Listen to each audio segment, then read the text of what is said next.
নমস্কার, আপনারা দেখছেন সংবাদ বাংলা ইউটিউব চ্যানেল। আপনাদের সাথে আমি রাকেশ। জানাবো আজকের কিছু গুরুত্বপূর্ণ খবর। প্রধান সংবাদগুলি জানার আগে শুরুতেই দেখে নিন আজকের হেডলাইন। শুধু নন্দীগ্রাম নয়, ভবানীপুরেও হারাবো। মমতাকে দুই জায়গাতেই হারাবো, সরাসরি চ্যালেঞ্জ শুভেন্দু। মুর্শিদাবাদের শ্রমিককে ঝাড়খণ্ডে পিটিয়ে খুন, গ্রামে দেহ ফিরতেই উত্তেজনা, বেলডাঙ্গায় জাতীয় সড়ক অবরোধ করে বিক্ষোভ। তৃণমূলের দাবিতে সিলমোহর, এসআইআরে অভিযোগ জমা ও নিষ্পত্তির সময়সীমা বাড়ালো বাংলায়। নবান্নের সামনে ধর্নাই না, হাইকোর্টের এই রায় মানি না, রায়কে চ্যালেঞ্জ করে ডিভিশন বেঞ্চে যাওয়ার দাবি শুভেন্দুর। পরকীয়ার জেরে মাথা নেড়া করে জুতোর মালা পরিয়ে গ্রামে ঘোরানো হলো যুগলকে। 1 লক্ষ মানুষের দর্শনের ব্যবস্থা, তবে বাদ সাধছে রেলগেট। কেমন হবে সবচেয়ে বড় মহাকাল মন্দির? এসআইআরের শুনানি ঘিরে তাণ্ডব, চাকুলিয়ায় ভাঙল গান্ধী মূর্তি, ধর থেকে আলাদা মাথা। এসআইআরের বিক্ষোভের নামে নজিরবিহীন অবমাননা। অক্ষরে অক্ষরে মানতেই হবে এই নিয়ম, নিপা আতঙ্কের মাঝে বিশেষ গাইডলাইন রাজ্যের, জেনে নিন।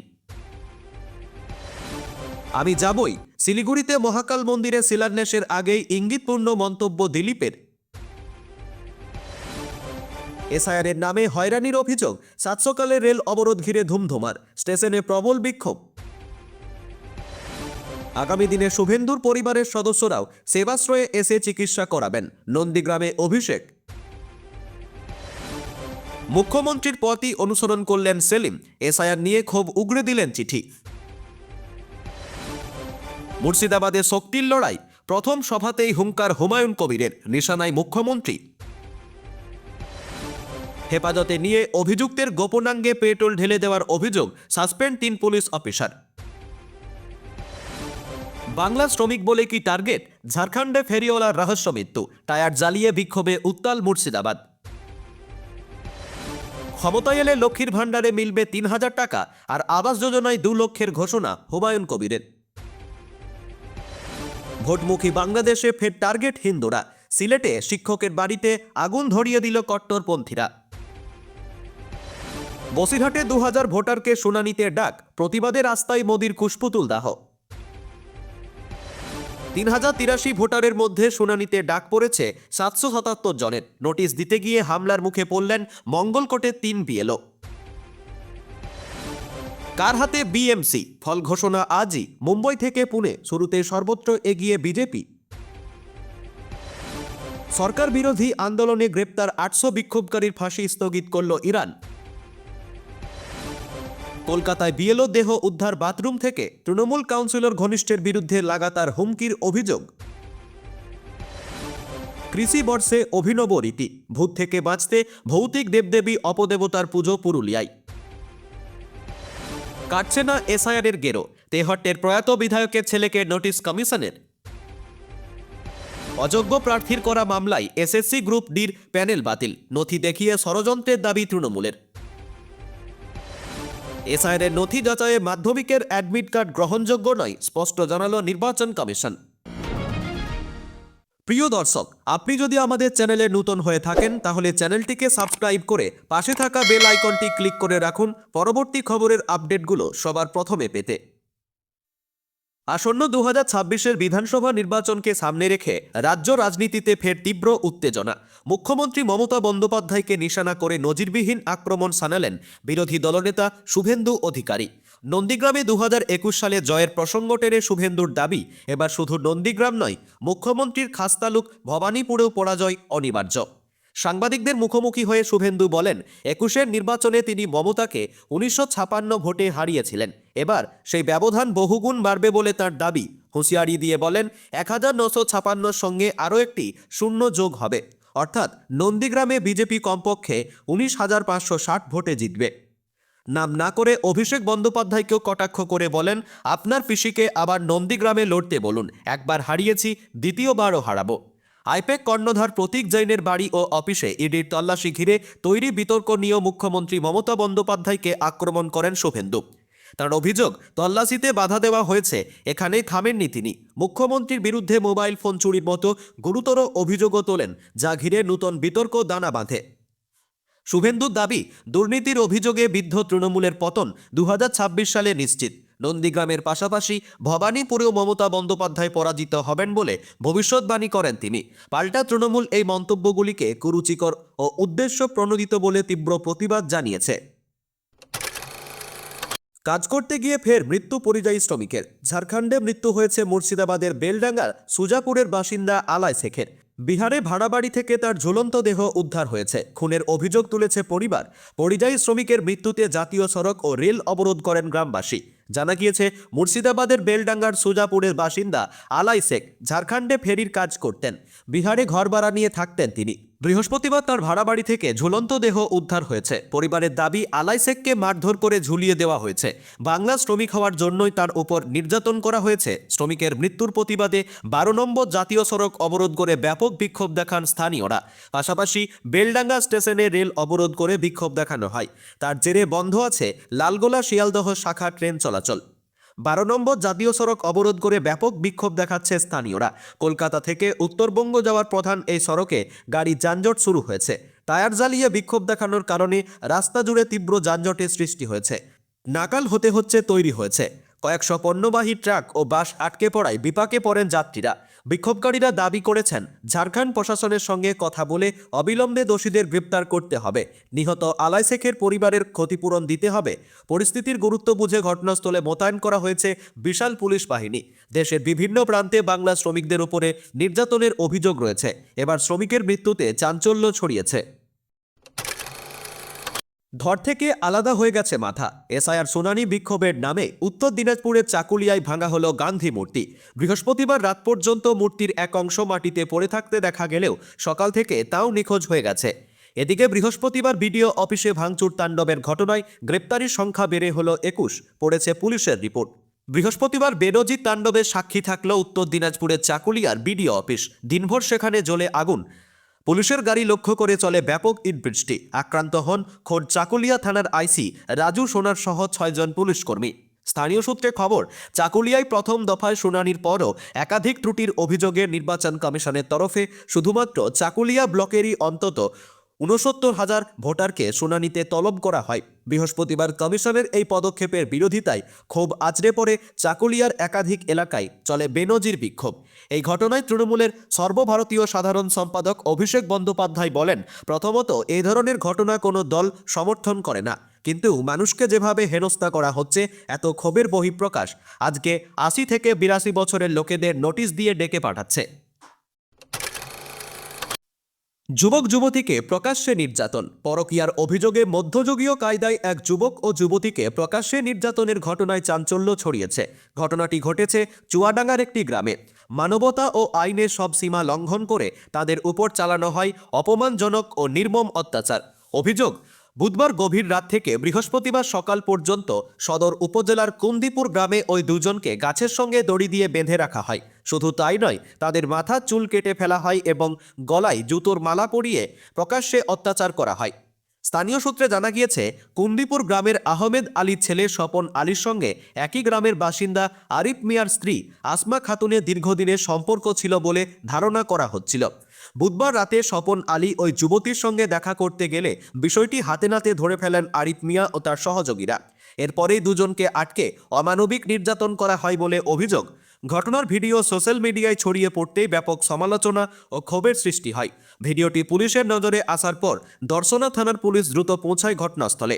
নির্যাতিত যুবক ও যুবতীকে উদ্ধার করে থানায় নিয়ে যাওয়া হয়। তবে ঘটনার সঙ্গে জড়িত মূল অভিযুক্তরা আগেই পালিয়ে যাওয়ায় এখনও পর্যন্ত কাউকে গ্রেপ্তার করা হয়নি।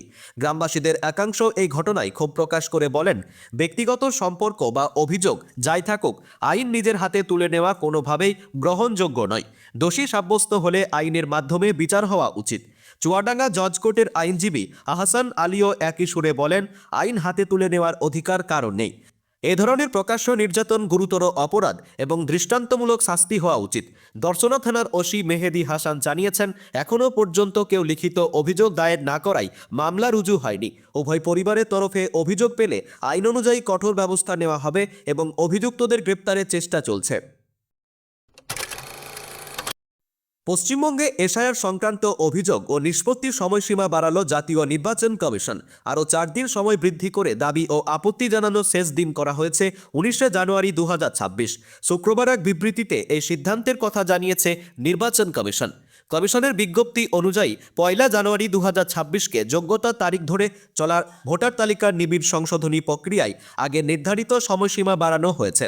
ফলে ভোটার তালিকায় নাম সংশোধন কিংবা বাদ দেওয়ার ক্ষেত্রে সাধারণ মানুষ অতিরিক্ত সময় পাবেন। শুক্রবার জারি করা এই নির্দেশ পশ্চিমবঙ্গের পাশাপাশি গোয়া, লাক্ষাদ্বীপ, রাজস্থান ও পুদুচেরির মুখ্য নির্বাচনী আধিকারিকদের কাছে পাঠানো হয়েছে। কমিশনের চিঠিতে জানানো হয়েছে, সংশ্লিষ্ট রাজ্যগুলির পক্ষ থেকে পাওয়া অনুরোধ এবং সামগ্রিক পরিস্থিতি বিচার করেই এই সময়সীমা বৃদ্ধির সিদ্ধান্ত নেওয়া হয়েছে। নির্দেশিকায় আরও বলা হয়েছে, সংশোধিত বিজ্ঞপ্তি অবিলম্বে রাজ্য গেজেটের অতিরিক্ত সংখ্যায় প্রকাশ করতে হবে এবং তার 3টি কপি নির্বাচন কমিশনে পাঠাতে হবে। পাশাপাশি দাবি ও আপত্তির সময়সীমা বাড়ানোর বিষয়টি সাধারণ মানুষের মধ্যে ব্যাপক প্রচারের নির্দেশ দেওয়া হয়েছে। চিঠিতে আধিকারিকদের জন্য করা বার্তা দিয়ে কমিশন জানিয়েছে, সংশোধিত সময়সূচি কঠোরভাবে মেনে এসআইআর প্রক্রিয়া সম্পন্ন করতে হবে। গোটা প্রক্রিয়া যাতে নির্ধারিত নিয়ম অনুযায়ী স্বচ্ছ ও সঠিকভাবে সম্পন্ন হয় তার দায়ভার থাকবে রাজ্যের নির্বাচন দপ্তরের ওপর। উল্লেখ্য, ভোটার তালিকার সংশোধন ঘিরে পশ্চিমবঙ্গে ইতিমধ্যেই রাজনৈতিক বিতর্ক তুঙ্গে। এই পরিস্থিতিতে সময়সীমা বৃদ্ধিকে প্রশাসনিক দিক থেকে তাৎপর্যপূর্ণ বলে মনে করছেন বিশেষজ্ঞদের একাংশ। এখন দেখার, বাড়তি সময়ের মধ্যে কতটা নির্বিঘ্ন ও স্বচ্ছভাবে এই প্রক্রিয়া শেষ করা যায়। মুর্শিদাবাদের হরিহরপাড়া ফুটবল ময়দানে বৃহস্পতিবার বর্ণাঢ্য জনসভার মাধ্যমে আনুষ্ঠানিকভাবে রাজনৈতিক যাত্রা শুরু করল জনতা উন্নয়ন পার্টি। দল গঠনের পর এটাই ছিল তাদের প্রথম বড় রাজনৈতিক সমাবেশ। প্রথম সভাতেই মুখ্যমন্ত্রী মমতা বন্দ্যোপাধ্যায়কে তীব্র ভাষায় আক্রমণ করে রাজনৈতিক উত্তাপ বাড়ান দলের চেয়ারম্যান হুমায়ুন কবির। বিকেলের সভায় হাজার হাজার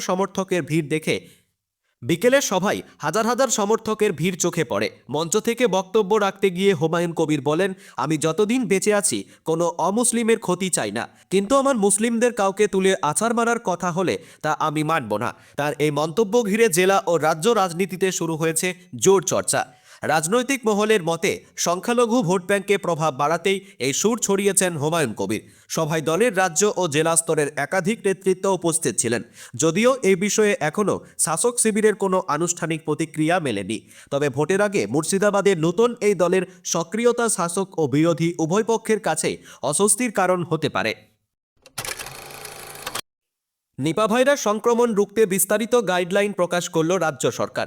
রাজ্য স্বাস্থ্য দপ্তরের 5 সদস্যের চিকিৎসক দল এই নির্দেশিকা তৈরি করেছে, যা নিপায় আক্রান্ত রোগী, উপসর্গ থাকা ব্যক্তি, তাদের পরিচর্যাকারী ও স্বাস্থ্যকর্মীদের জন্য প্রযোজ্য। গাইডলাইন অনুযায়ী নিপায় আক্রান্ত বা উপসর্গযুক্ত রোগীর রক্ত, লালা, দেহ তরল বা হাঁচি কাশির ড্রপলেটের সংস্পর্শে এলে সংশ্লিষ্ট ব্যক্তিকে বাধ্যতামূলকভাবে 21 দিনের হোম কোয়ারেন্টাইনে রাখতে হবে। রোগীর সঙ্গে বন্ধ জায়গায় সময় কাটানো ব্যক্তিদের হাই রিস্ক হিসেবে চিহ্নিত করা হয়েছে। হোম কোয়ারেন্টাইনে থাকা ব্যক্তিকে দিনে 2 বার স্বাস্থ্য পরীক্ষা করাতে হবে এবং উপসর্গ দেখা দিলেই সঙ্গে সঙ্গে হাসপাতালে ভর্তি করতে হবে। আইসোলেশন ওয়ার্ডে রেখে চিকিৎসা চলবে। রোগীর জামাকাপড় বা সরাসরি সংস্পর্শে এলে 21 দিন পর্যবেক্ষণে রাখা হবে এবং প্রতিদিন ফোনে খোঁজ নেবে স্বাস্থ্য ভবন। উপসর্গ দেখা দিলে দ্রুত হাসপাতালে ভর্তি করানো হবে। পরিচর্যাকারীদের পর্যাপ্ত সুরক্ষা নিয়ে কাজ করার নির্দেশ দেওয়া হয়েছে। নিপার নির্দিষ্ট ওষুধ না থাকায় উপসর্গযুক্ত রোগীদের ক্ষেত্রে পরীক্ষামূলকভাবে বিকল্প অ্যান্টিভাইরাল প্রয়োগ করা হবে। RT-PCR পরীক্ষার জন্য দ্রুত নমুনা পাঠাতে হবে এবং একদিনে 2 বার নেগেটিভ রিপোর্ট এলে তবেই ওষুধ বন্ধ হবে। নিপায় পজিটিভ রোগীর নমুনা 5 দিন অন্তর পরীক্ষা হবে। 3টি নমুনার রিপোর্ট পরপর 2 বার নেগেটিভ হলে হাসপাতাল থেকে ছাড়া মিলবে। ছাড়ার পর 90 দিন পর্যবেক্ষণে রাখার নির্দেশও দিয়েছে রাজ্য। নিবিড় সংবিধান সংশোধন বা এসআইআর ঘিরে বিতর্কের রেশ থামার লক্ষণ নেই। বিভিন্ন রাজনৈতিক দল বারবার অভিযোগ করছে, বিশেষ রাজনৈতিক উদ্দেশ্য নিয়ে করা হচ্ছে এসআইআর। হয়রানি হচ্ছে সাধারণ মানুষের। এবার এসআইআরের নামে হয়রানির অভিযোগ তুলে রেল অবরোধ করা হলো। শুক্রবার সাত সকালে ধুমধুমার পরিস্থিতি তৈরি হলো।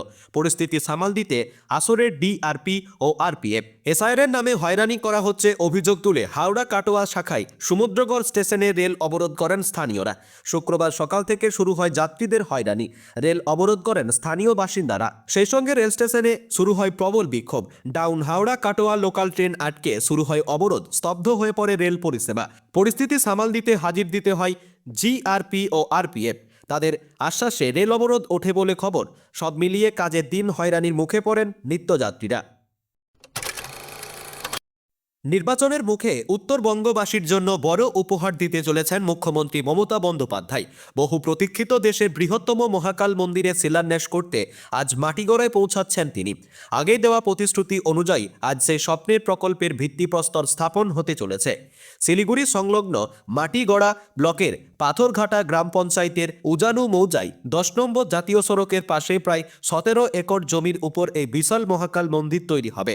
মন্দির সংলগ্ন এলাকায় রয়েছে চামটা নদী ও রেল লাইন। প্রকল্পটির দায়িত্বে রয়েছে এইচআইডিসিও। সূত্রের খবর, একসঙ্গে প্রায় 1 লক্ষ পুণ্যার্থীর সমাগমের পরিকাঠামো থাকবে এই মন্দিরে, যা উত্তরবঙ্গের ধর্মীয় ও পর্যটন মানচিত্রে বড় পরিবর্তন আনবে। মাস তিনেক আগে দার্জিলিং সফরে গিয়ে মহাকাল মন্দিরে পুজো দেওয়ার সময় শিলিগুড়িতে দেশের সবচেয়ে বড় শিব ও মহাকাল মন্দির গড়ার ঘোষণা করেছিলেন মুখ্যমন্ত্রী। পরবর্তীতে রাজ্য মন্ত্রিসভায় প্রস্তাব পাস করিয়ে একটি বিশেষ ট্রাস্ট গঠন করা হয়। মন্দির সংলগ্ন ব্যস্ত রেলগেট নিয়ে প্রশাসনের কিছুটা চিন্তা থাকলেও যাতায়াত সহজ করতে সেখানে ওভারব্রিজ তৈরি করা পরিকল্পনা নেওয়া হয়েছে।